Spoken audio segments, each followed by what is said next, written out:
Hey folks, this is just going to be a quick update. So it's been a crazy few weeks. So first of all, I'm going to backtrack. I'm going to start with what happened today.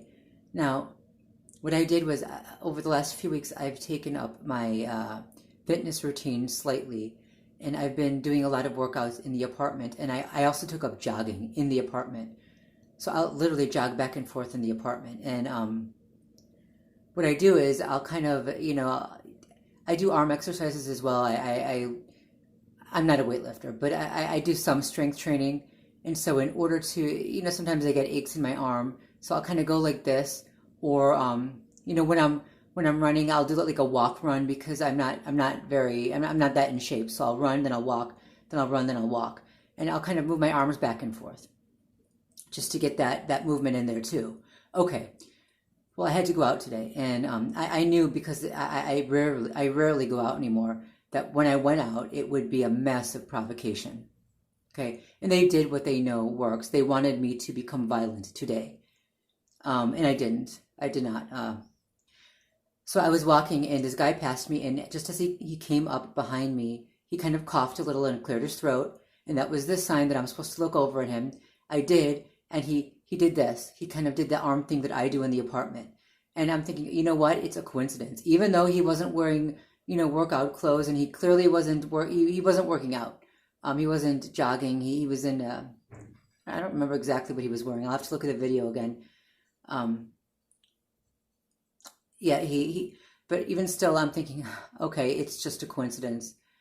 But as he walked on, he got maybe some yards in front of me. I'm a bad judge of distance. And then he did the arm swing that I do, the back and forth arm swing that I do as I'm walking back and forth in the apartment. That's like, when I'm running, I don't do that. But when I'm in the walking phase, I'll do that with my arms. He started doing that. So again, they're showing, and he's not, again, he wasn't wearing workout clothes. He was wearing nice clothing. He had his little iPhone with him and the AirPods, the earbuds, whatever they are. Again, they're showing me that they can see what's going on in the apartment, and I don't know what I can cover anymore. I can't imagine where the cameras are. And they know that's the one thing that'll drive me crazy, because even when I was a child, I hated being watched. I hated being looked at. I wanted to run. I wanted to hide. I wanted to cower. I wanted to crawl out of my skin. And now I can't get away from that. This is probably the worst thing anybody could do. These are sadistic fucking psychopaths. It's psychological warfare. They're trying to show me that they can see both of us in the apartment. I can't protect myself from it. I can't protect my mother from it. Anyway, right, so fast forward. I had a few businesses to go to. I had a lot of errands to run. On the way back, I stopped at the store because I needed some more hand sanitizer and some things you just can't order online anymore. So I went to the store, and so first of all, and just to give you an idea of how people from all groups do this, the first guy that did that, the guy that I just spoke about, he was African American, and the next guy that I'm going to talk about is white, right? So I'm in the store, and a white guy turns around, he lifts his camera phone up to me. It's not meant to be subtle at all. They want me to know they're watching me. And then he puts it back down. The one thing I hate, just being watched, being recorded and filmed, because I've just always been that way. It's a claw out of your skin feeling, and there's not a damn thing I can do about it. This is so sick. This is so perverse. This is why the mass shooters go on mass shooting sprees, and I don't condone that. We have to not learn, but no matter how bad the provocations are, we have to, I won't say remain calm, but don't give them what they want. They want violence. That is very clear. This program is not really meant to silence opposition. I thought it was in the beginning. I thought it was meant to silence opposition. But you know what? When we go silent, they don't stop.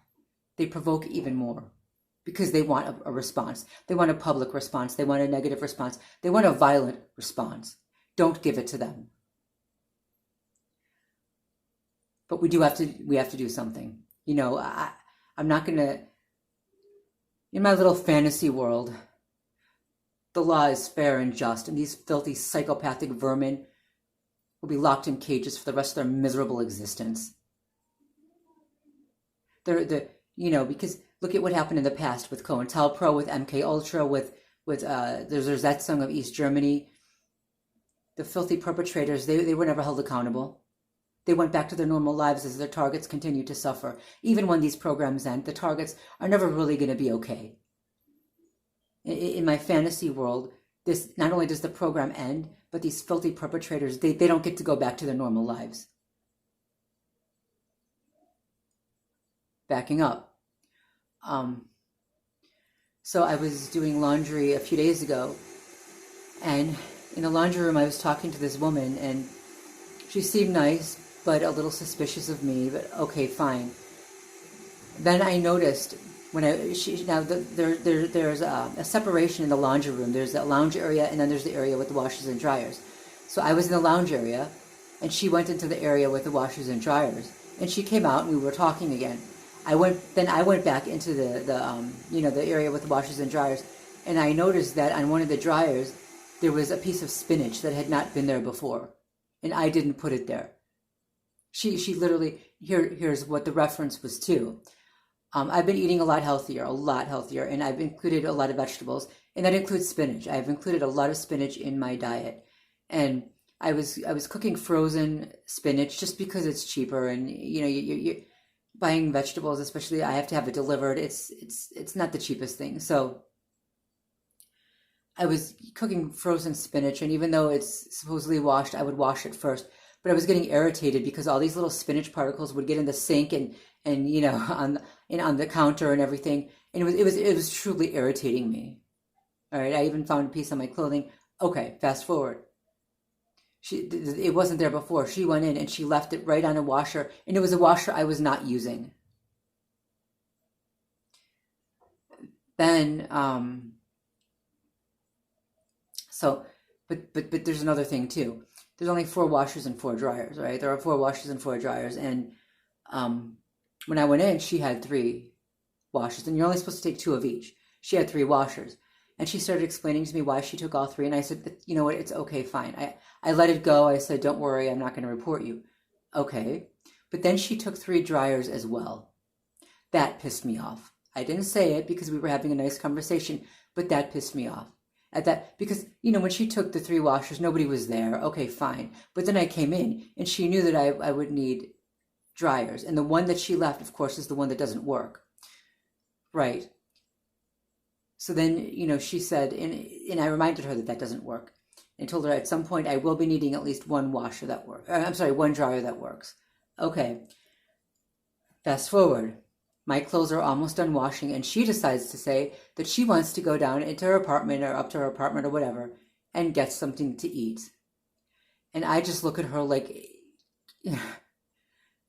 I kept my cool, and I said, okay, well, but remember, you have the only working dryers, and my clothes are almost done. And she says, oh, don't worry, I'll be back soon. Well, luckily this time she did come back soon. But this was all just to stress me out. It was just to stress me out. Okay, moving forward. I leave the laundry room, and I'm going back to the apartment. The elevator door opens, and there's a guy in there. He's white, he's obese. He flips his camera phone up at me. So now, and he has no reason to be here. Okay, so right now they have a restriction. They still have the restriction on who can come in. Guests can't come in. Well, guests can come in, but they have to stay downstairs and meet with their family members downstairs in a specific area, like right up front in the lobby. And then it's timed as well, right? So only staff can come in. And staff, now we all have to wear a name tag or a badge. He doesn't work here. He's not staff. He doesn't live here, right? And he wasn't wearing a badge. Again, they're just showing me that no matter how many rules and restrictions are put in place for the rest of us, the perpetrators are still going to get in.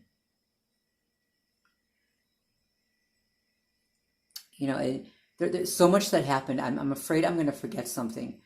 The pounding, the thumping. There's been a lot of thumping, and it's on and off. It's not constant. It's thumping like this. Every now and then, or sometimes something will drop. Every now and then. But in order to catch it, I have to literally record day and night. I can't do that.